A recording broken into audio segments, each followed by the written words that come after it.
There's an air of inevitability that accompanies any true superstar, like a real live generational type talent coming into the NHL as it relates to lifting the Stanley Cup. Good morning to you. Good Wednesday morning. I'm Dejan Kovacevic of DK Pittsburgh Sports. This is Daily Shot of Penguins. It comes your way bright and early every weekday if you're into football and or baseball. I also offer daily shots of Steelers and Pirates in the same place that you found this. The Oilers really shut down the Stars 4-1 last night in Game 4 of the Western Conference Final up in Edmonton, Alberta. The Oilers take a 3-1 series lead back to Dallas with things not looking particularly promising for the Stars, who just can't get going offensively.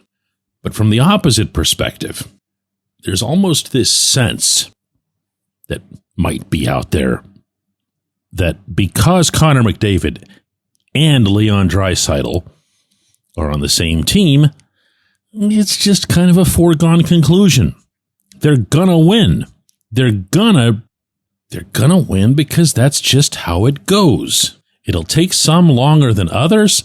It took Steve Yzerman more than a dozen years, and he needed to have Sergei Fedorov with him. But there was a breakthrough, and then they got it done, and then they just kind of kept getting it done in Detroit. And depending on how you choose to define the superstar / generational talent, everybody's got their own way of describing that. You could look at Nathan McKinnon winning a cup in 2022. You could look, of course, at Alexander Ovechkin. There's actually a lot of names that you could throw into that, and we could argue whether or not they would belong at that level. But this tends to be the way it goes, even in hockey, which considers itself to be the ultimate team sport and doesn't even play up its bigger names, at least not as much as it should. But I've got something to say after watching this game last night in Edmonton, and it's this. Did you know that McDavid is 28 years old, that Draisaitl's 29, that they've been with the Oilers about as long as it sounds like they've been with the Oilers, a decade and change? And I say this respectfully, but they haven't won anything. Did make it to the final last year, of course, made it to Game 7, made it to overtime, didn't win. As Linus once said to Charlie Brown, nobody remembers who finishes second. Charlie Brown. Ever notice that Linus always had to say Charlie Brown at the end of the sentence as if Charlie Brown didn't already know who he was talking to? I digress. They've been there a while. Same place, same uniform. Even if you consider guys like Ryan Nugent-Hopkins, who's, by the way, having just a wonderful playoff for Edmonton. Great game last night out of him. But it hasn't happened. And yet, I feel like we all think it's going to happen because it always happens. Well, here's where I'm going with this in case you haven't already figured it out. I'm going to guess that you have. Sidney Crosby and Evgeny Malkin have been in Pittsburgh for 20 years. Give or take a labor stoppage or a longer-term injury, they've been here for 20 years. They've won 3, count them 3, 2009, 2016, and 2017 Stanley Cups. They've won all 3 of those together.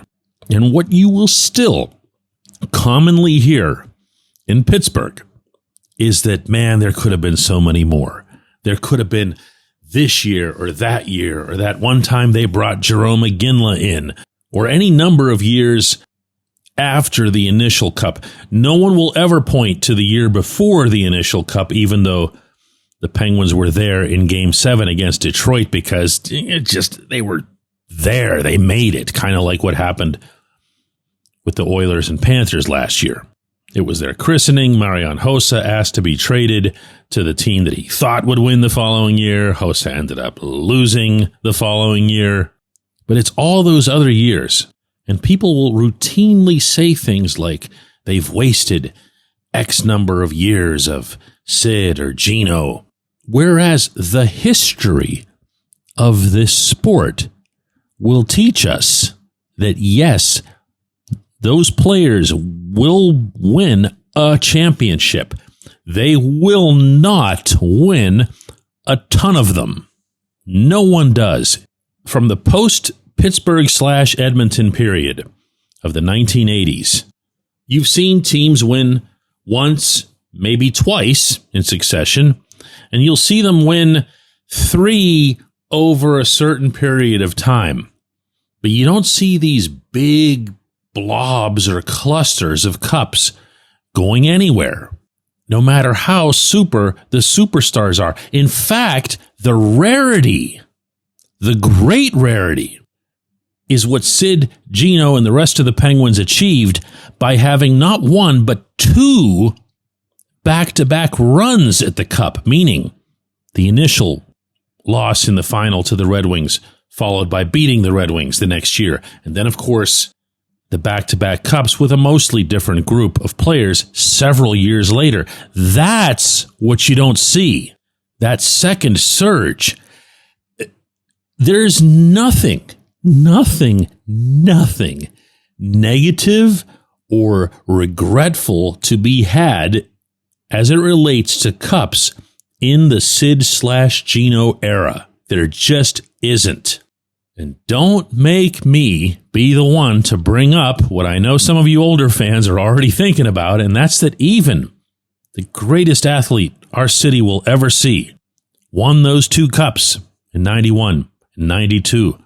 They, with their very, very best roster that the Penguins will ever have in 93, couldn't get past the Islanders in the second round. Appreciate the Sid and Gino era for the extraordinary achievements that were made. Don't worry about the mythical far-flung ones that weren't. When we come back, J1Q. This episode is brought to you by Bet Online, your number one source for all your summer sports needs this season. From Major League Baseball, golf, NHL, NBA playoffs. Get the latest odds and lines, including all team matchups, player props, odds on just about everything that's out there. Head to the website today or use your mobile device to get in on the action. Bet Online, where the game starts.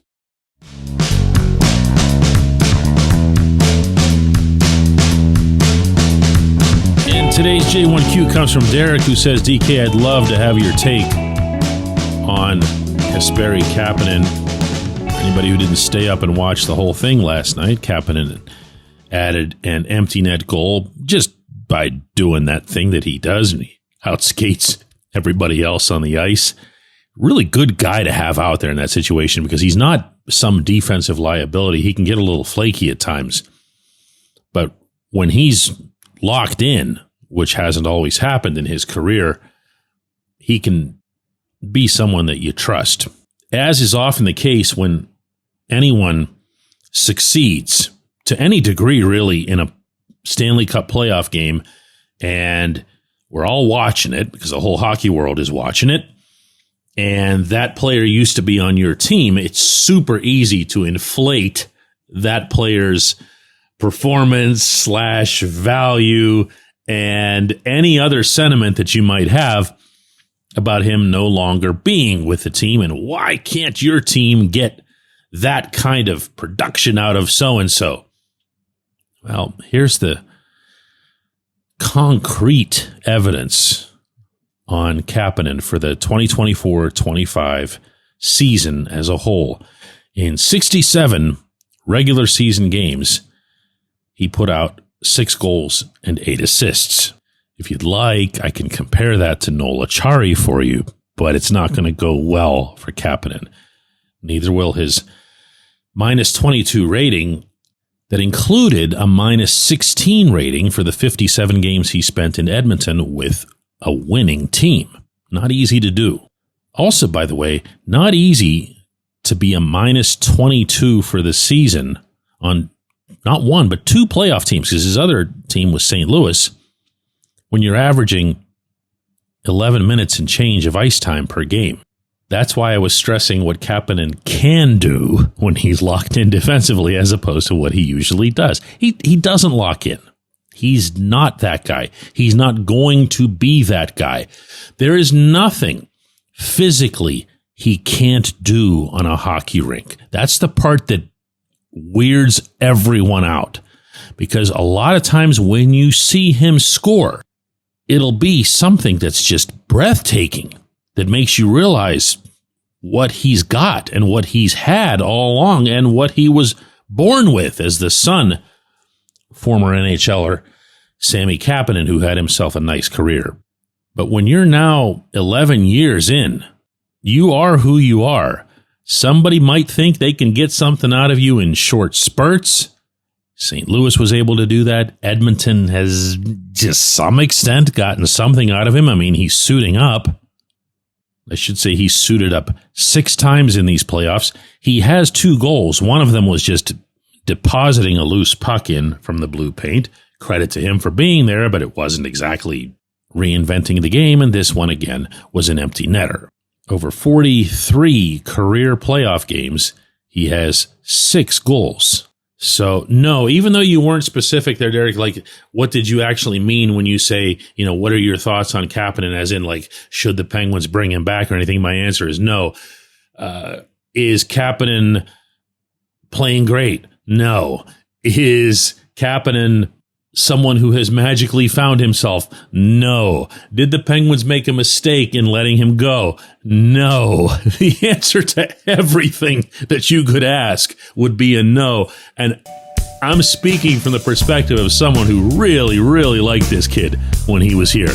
He's hard to not like, but he's equally hard to figure out. No one's done it yet. I appreciate the question. I appreciate everybody listening to Daily Shot of Penguins. We're going to do another one of these tomorrow.